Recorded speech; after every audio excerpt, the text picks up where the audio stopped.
पैसे की जरूरत हर किसी को होती है। आजकल लोग पैसे के पीछे इस कदर भाग रहे हैं कि अपना लाइफ जीना ही भूल गए हैं। हम चाहे या ना चाहे हमारी पूरी जिंदगी पैसे को कमाने और खर्च करने में बीत जाती है। पर क्या आपने कभी सोचा आरबीआई के बड़े बड़े प्रिंटिंग प्रेस में नोट कैसे तैयार किए जाते हैं और आरबीआई हर साल ज्यादा से ज्यादा नोट छापकर सभी भारतवासियों को अमीर क्यों नहीं बना देती है? जानने के लिए बने रहे वीडियो के एंड तक। पहले बात करते हैं ये नोट प्रिंट होते कहाँ हैं। भारत में कागज की करेंसी अंग्रेजों ने लाई थी। भारत का पहला नोट अंग्रेजों ने 1862 ईस्वी में छापा था। 1862 से लेकर 1926 तक भारत के नोट ब्रिटेन में ही छपते थे। फिर 1926 में भारत के नोट भारत में ही छापने के लिए भारत की पहली प्रिंटिंग प्रेस महाराष्ट्र के नासिक में खोली गई। फिर 1975 में मध्य प्रदेश में भारत की दूसरी प्रिंटिंग प्रेस खोली गई। अगर नोट छापने की प्रोसेस की बात करें तो आरबीआई सबसे पहले यह तय करता है कि उन्हें कितने नोट छापने हैं। इसके लिए बहुत सी चीजों का ध्यान रखा जाता है, जैसे कि पिछले साल कितने नोट वापस आए, कितने नोट सर्कुलेट हुए और जीडीपी ग्रोथ का भी ध्यान रखा जाता है। अब बात करते हैं प्रिंटिंग की। यह बात तो हर कोई जानता है कि नोट छापने के लिए आम कागज का इस्तेमाल नहीं किया जाता है, इसीलिए खास तरह के पेपर मध्य प्रदेश और कर्नाटक में तैयार किए जाते हैं। भारत में सिर्फ 2 ही मिल जो नोट बनाने वाले पेपर बनाते हैं, इसलिए भारत अभी भी बड़े पैमाने में ब्रिटेन, जर्मनी और जापान से इम्पोर्ट करता है। इन पेपर मिल्स में बड़े बड़े कॉटन को मैश करने के बाद एक बड़े से ड्रम में पानी और साधारण पेपर के साथ मिलाया जाता है। अच्छी तरह मिलाने के बाद पानी को निकाल दिया जाता है और इन पेपर्स को रोल्स में भेज दिया जाता है। इन रोल्स से पेपर की लंबी लंबी शीट्स तैयार कर ली जाती है, जिसकी वजह से बचा हुआ पानी भी बाहर निकल जाता है। इसके बाद इन पेपर्स में वाटरमार्क लगाने के लिए आगे भेज दिया जाता है। फिर कुछ शीट्स को निकाल कर अच्छी तरह से जांच किया जाता है, ताकि सब कुछ ठीक होने के बाद ही प्रिंटिंग के लिए आगे भेजा जा सके। सब कुछ ठीक होने के बाद पेपर्स के बड़े बड़े रोल्स कर ले जाते हैं। फिर बड़े रोल्स के 3 हिस्से करके 3 छोटे छोटे रोल्स बनाए जाते हैं। उसके बाद इन रोल्स पर होलोग्राम लगाया जाता है, जिसे आपने नोट पर देखा ही होगा। उसके बाद इन शीट्स का विजुअल इंस्पेक्शन किया जाता है। इस प्रोसेस में कंप्यूटर से जांच किया जाता है। जांच होने के बाद छोटे हिस्सों में काटकर प्रिंटिंग एरिया में भेज दिया जाता है। हर एक शीट्स पर 40 से 2000 के नोट प्रिंट किए जा सकते हैं। इन नोट पर प्रिंट करने के लिए इंक हमारी भारत सरकार स्विट्जरलैंड की कंपनी सिक्पा से मंगाती है। यह कंपनी कई देशों को इंक सप्लाई करती है। प्रिंटिंग को 3 हिस्सों में कंप्लीट किया जाता है। पहला है ऑफसेट प्रिंटिंग। इस प्रिंटिंग में नोट के ऊपर सभी कलर को प्रिंट कर लिया जाता है। उसके बाद होती है सिल्क स्क्रीन प्रिंटिंग। इस प्रिंटिंग में नोट पर उसकी कीमत और बाकी की जानकारी छापी जाती है। उसके बाद है आखिरी प्रिंटिंग, इंटेंजियो प्रिंटिंग। इस प्रिंटिंग में नोट के टेक्सचर पर काम किया जाता है। इस प्रिंटिंग की वजह से ही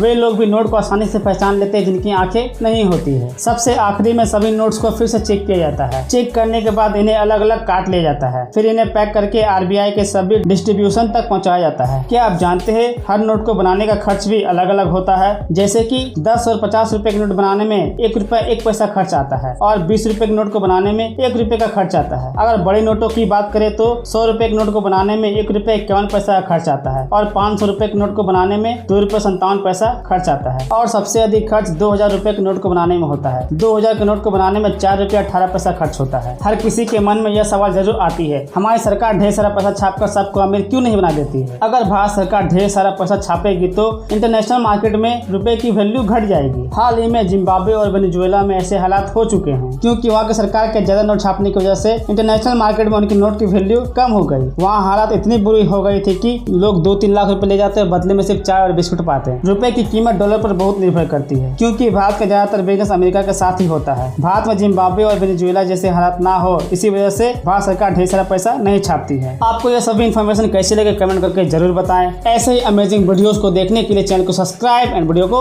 लाइक करें।